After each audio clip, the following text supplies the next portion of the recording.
മഡ്രിഡിലെ Wanda മെട്രോപൊളിറ്റാനോ stadium 2018 March മാസത്തിലെ അവസാന പാദത്തിലെ ഒരു ദിനമാണ്. കൃത്യമായി പറഞ്ഞാൽ മാർച്ച് 27. റഷ്യൻ ലോകകപ്പിനുള്ള ഒരുക്കങ്ങളുടെ ഭാഗമായി അന്താരാഷ്ട്ര സൗഹൃദ മത്സരം നടക്കുകയാണ് മഡ്രിഡിലെ ആ സ്റ്റേഡിയത്തിൽ. പക്ഷേ ആ മത്സരം അർജന്റീനക്കത്ര സുഖമുള്ളതായിരുന്നില്ല.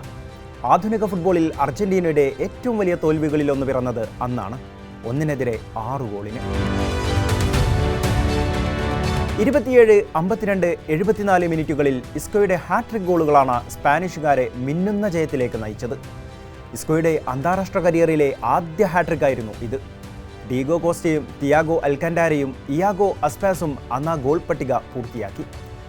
39-ാം മിനിറ്റിൽ നിക്കോളാസ് ഓട്ടമെൻഡി നേടിയ ഹെഡർ ഗോളാണ് അർജന്റീനയുടെ ഏക ആശ്വാസം. പരിക്കേറ്റ ഇതിഹാസ താരം ലയണൽ മെസ്സി ഇല്ലാതെയാണ് അർജന്റീന അന്ന് കളിച്ചത്. ഗ്യാലറിയിലിരുന്ന് അദ്ദേഹം ടീമിന്റെ ഫുട്ബോൾ ചരിത്രത്തിലെ തന്നെ കനത്ത തോൽവിക്ക് സാക്ഷ്യം വഹിച്ചു. മെസ്സിയുടെ അഭാവം ആ മത്സരത്തിൽ അത്രയും തെളിഞ്ഞു കാണാമായിരുന്നു. 22-ാം മിനിറ്റിൽ സെർജിയോ റൊമേറോ എന്ന ഗോൾ കീപ്പർ പരിക്കേറ്റ് മടങ്ങിയതും അർജന്റീനയ്ക്ക് തിരിച്ചടിയായി. താരനിബിഡമായ അർജന്റീന സ്പാനിഷുകാരോട് തോറ്റുമടങ്ങിയത് ഫുട്ബോളിന്റെ ചരിത്ര ഏടുകളിൽ രേഖപ്പെടുത്തി. വർഷം 8 കഴിഞ്ഞു. സ്പെയിനോടേറ്റ തോൽവിക്ക് അർജന്റീനയ്ക്ക് പകരം വീട്ടാനുള്ള മത്സരമായിരുന്നു ഖത്തറിലെ ലുസൈലിൽ നടക്കേണ്ടിയിരുന്ന ഫൈനലിസ്മ. കൃത്യം 8-ാം വർഷം അന്നത്തെ തോൽവിക്ക് പകരം വീട്ടാനുള്ള മത്സരം പക്ഷേ പശ്ചിമേഷ്യ യുദ്ധത്തിന്റെ പശ്ചാത്തലത്തിൽ നടക്കാതെ പോയി. ഒടുവിൽ ഇതാ ആധുനിക ഫുട്ബോളിലെ 2 ഇതിഹാസ ടീമുകൾ മുഖാമുഖമെത്തുകയാണ്.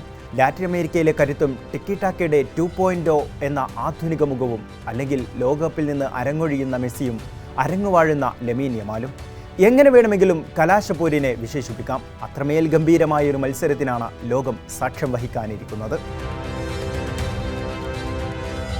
ടിക്കിടാക്ക 2010 ലോകകപ്പായിരിക്കും ആദ്യം ഓർമ്മയിലെത്തുക. സ്പാനിഷ് ചെമ്പട കാളക്കൂറ്റന്മാരുടെ കരുത്തോടെ നേടിയെടുത്ത കിരീടം അന്നായിരുന്നു. ദക്ഷിണാഫ്രിക്കയിലെ വൂസോലയും ജബുലാനി പന്തും വക്ക പാട്ടും കൂടെ ടിക്കിടാക്ക എന്ന കോംബോ മൈതാനമധ്യേ ത്രസിപ്പിച്ചു. മഴ, കട്ടൻ ചായ, ജോൺസൺ മാഷ് എന്നൊരു കോംബോ പോലൊത്ത ലോകകപ്പ്. ഒരു ആർട്ടിസ്റ്റിന്റെ മനോഹരമായ ചിത്രകലയായിരുന്നു അന്ന് ആ ദക്ഷിണാഫ്രിക്കൻ മൈതാനങ്ങളിൽ വിരിഞ്ഞത്. ലോകം വാഴ്ത്തിയ സ്പാനിഷ് ശൈലി, യൂറോപ്യൻ ഫുട്ബോളിന്റെ ഗരിമയ്ക്ക് മാറ്റുകൂട്ടിയ ശൈലി കൂടിയായിരുന്നു അത്.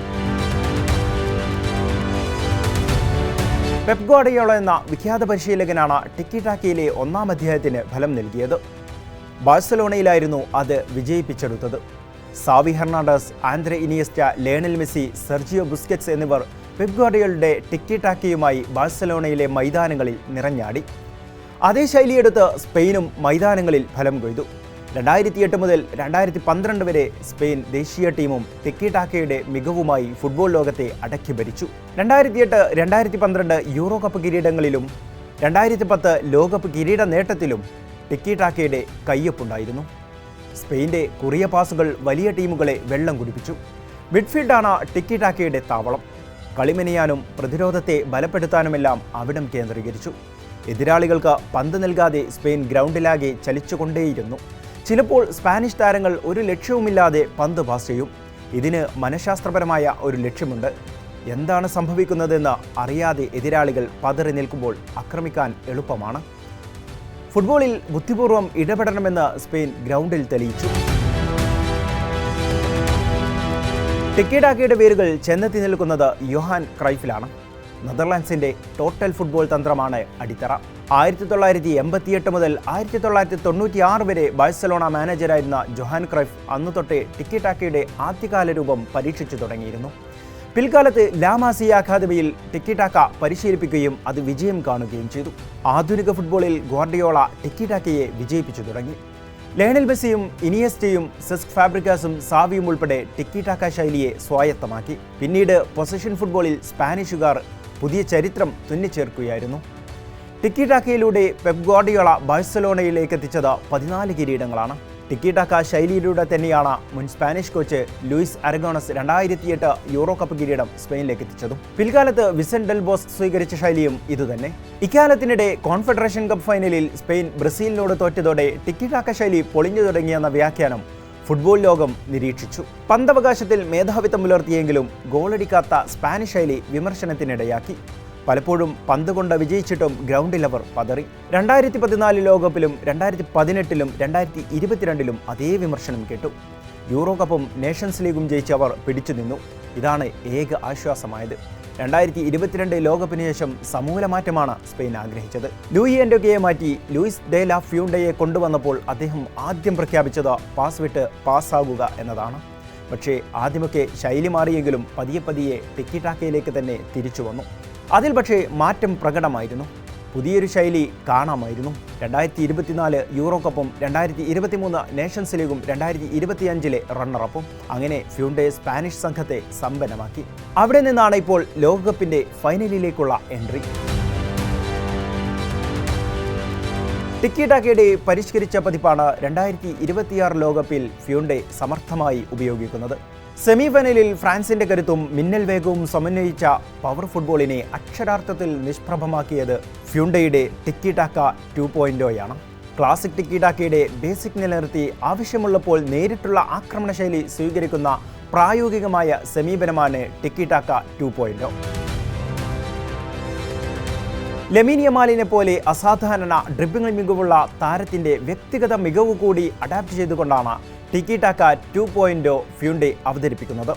അനാവശ്യമായി പന്ത് കൈവശം വെക്കുന്നതിനേക്കാൾ കളിയുടെ നിയന്ത്രണം നിലനിർത്തി കാര്യക്ഷമമായ ആക്രമണം നടത്തുകയാണ് ലക്ഷ്യം. സ്പാനിഷ് ഫുട്ബോളിന്റെ സൗന്ദര്യം ചോർത്തിക്കളഞ്ഞു എന്ന് വിമർശിക്കുന്നവരുടെ വായടപ്പിക്കുന്നതാണ് ഫ്യൂണ്ടയുടെ ടിക്കി ടാക്ക 2.0 എന്നും പറയാം. പന്ത് നഷ്ടപ്പെട്ടാൽ മുഴുവൻ ടീമും ഒരുമിച്ച് മുന്നേറി എതിരാളിക്ക് സമയം നൽകാതെ പന്ത് തിരിച്ചുപിടിക്കാൻ ശ്രമിക്കും.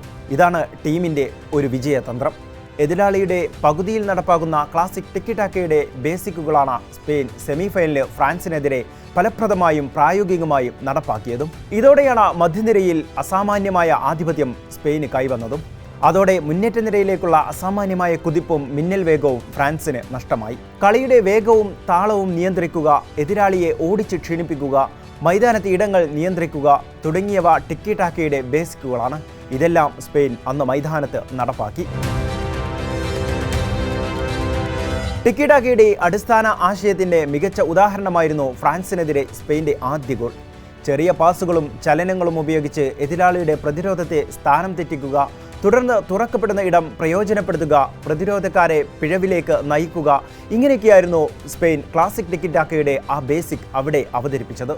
സ്പെയിന് ആദ്യ പെനാൽറ്റി സമ്മാനിച്ചതും ഇതുതന്നെയായിരുന്നു. 58ാമത്തെ മിനിറ്റിൽ പിറന്ന സ്പെയിന്റെ രണ്ടാമത്തെ ഗോളും ടിക്കി ടാക്കയുടെ മനോഹാരിതയാണ്. റൈറ്റ് വിംഗ് ബാക്കായ പെഡ്രോ പോറോയും ഡാനി ഓൽമോയും തമ്മിലുള്ള അതിവേഗ 1-to-1 നീക്കമാണ് ഫ്രാൻസിന്റെ പ്രതിരോധത്തെ പൂർണ്ണമായും തകർത്തത്. ഒടുവിൽ പോറോ വളരെ ഈസിയായി പന്ത് വലയിലാക്കി. ചെറിയ പാസുകൾ, കൃത്യമായ ഓഫ് ദി ബോൾ മൂവ്മെന്റ്, സമയോചിതമായ പൊസിഷനിങ് എന്നിവ ചേർന്ന ടിക്കി ടാക്കയുടെ ഏറ്റവും മനോഹരമായ മാതൃകയായിരുന്നു ഈ ഗോൾ. നീണ്ട പാസുകളോ സെറ്റ് പീസുകളോ ആവശ്യമില്ലാതെ ക്രമബദ്ധമായ കോമ്പിനേഷൻ ഫുട്ബോളിലൂടെ സ്പെയിൻ ഗോൾ സൃഷ്ടിച്ച മനോഹര കാഴ്ച. Kylian Mbappe, Ousmane Dembele, Michael Olise, Desire Doue എന്നിവർ ഉൾപ്പെട്ട ഫ്രാൻസിന്റെ വേഗവും കരുത്തും നിറഞ്ഞ ആക്രമണ നിരയെ സ്പെയിന്റെ ടിക്കി ടാക്ക 2.0 അക്ഷരാർത്ഥത്തിൽ സ്തബ്ധരാക്കി. സ്പെയിന്റെ കൃത്യതയോടെയുള്ള പ്രസ്സിംഗും കൃത്യമായ പൊസിഷനിങ്ങും കാരണം ഫ്രാൻസിന് വേഗത്തിലുള്ള പ്രത്യാക്രമണങ്ങൾ നടത്താൻ പോലും കഴിഞ്ഞില്ല. കോർണറുകൾ കൂടുതൽ ലഭിച്ചെങ്കിലും കൃത്യമായ ഗോൾ അവസരങ്ങൾ സൃഷ്ടിക്കാൻ ഫ്രാൻസിന് സാധിക്കാതിരുന്നത് സ്പെയിന്റെ കേളി തന്ത്രമായിരുന്നു. അർജന്റീനയ്ക്കെതിരെ സ്പെയിൻ ഉപയോഗിക്കുന്ന ആയുധമായിരിക്കും ടിക്കി ടാക്ക 2.0. കാലാനുസൃതമായി പരിണമിച്ചിരിക്കുന്ന ടിക്കി ടാക്കയാണ് ഫൈനലിലും സ്പെയിന്റെ കരുത്താവുക. അർജന്റീനയ്ക്കെതിരെ ടിക്കി ടാക്കയുടെ പുതിയ ശൈലി വിജയിക്കുമോ എന്നതാണ് ആകാംക്ഷ. അങ്ങനെ സംഭവിച്ചാൽ ടിക്കി ടാക്കയുടെ രണ്ടാം വിപ്ലവം വിജയകരമാകും. യുദ്ധം ജയിച്ച് അവർ മാഡ്രിഡിലേക്ക് മടങ്ങും. ലാമാസിയ അക്കാദമിയിൽ വീണ്ടും ഒരു പാഠ്യപദ്ധതി രൂപപ്പെടും. പേര് ടിക്കി ടാക്ക 2ാം അധ്യായം.